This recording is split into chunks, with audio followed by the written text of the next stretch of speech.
Hello everyone. பூண்டு காண்ட சட்டிக்காயை சொல்லுவாங்க. எப்படி செய்கிறதுன்னு பார்க்கலாமா?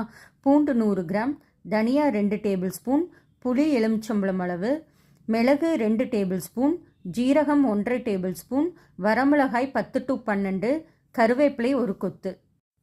மிக்சி ஜாரில் மிளகு, தனியா, ஜீரகம், வரமிளகாய்,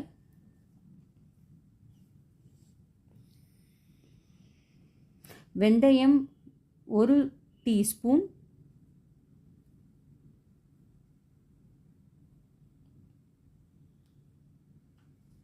புளி முழுவதுமாக,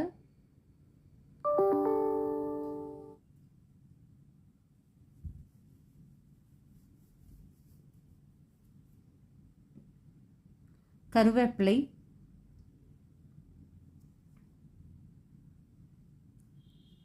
மஞ்சள் தூள்,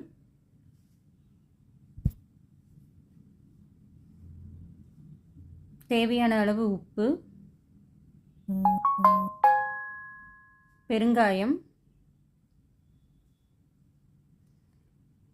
இதெல்லாம் சேர்த்திட்டு நல்லா 1 கிளாஸ் தண்ணி விட்டு நல்லா நைஸாக அரைச்சி எடுத்துக்கோங்க. இந்த பதத்தில் இருக்கணும்.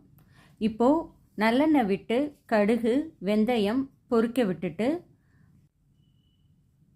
இதுலேயும் கருவேப்பிலை சேர்த்திட்டு உரித்து வச்ச முழு பூண்டையும் இதில் எண்ணெயில் நல்லா வதக்கி எடுத்துக்கோங்க.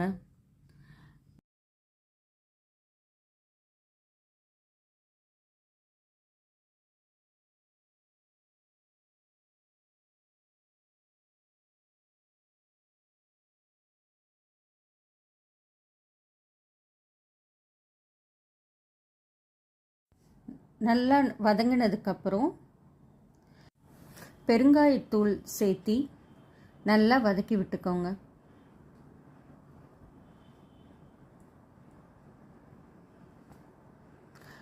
இப்போது நம்ம அரைச்சி வச்சிருக்கிற விழுதை இதில் சேர்த்திக்கோங்க. 1 டம்ளர் எக்ஸஸாக தண்ணி விட்டு கலவையை முழுவதுமாக சேர்த்திக்கோங்க. இப்போது அது நல்லா கொதிக்கணும். கொதித்து எண்ணெய் பிரிஞ்சு வர அளவுக்கு கொதிக்க விடணும். அதோட கன்சிஸ்டன்சி நல்லா திக்காகிற வரைக்கும் நல்லா கொதிக்க விடுங்க. எண்ணெய் முழுவதுமாக நம்ம விட்ட எண்ணெய் முழுவதுமாக பிரிஞ்சு வரும். எண்ணெய் முழுசாக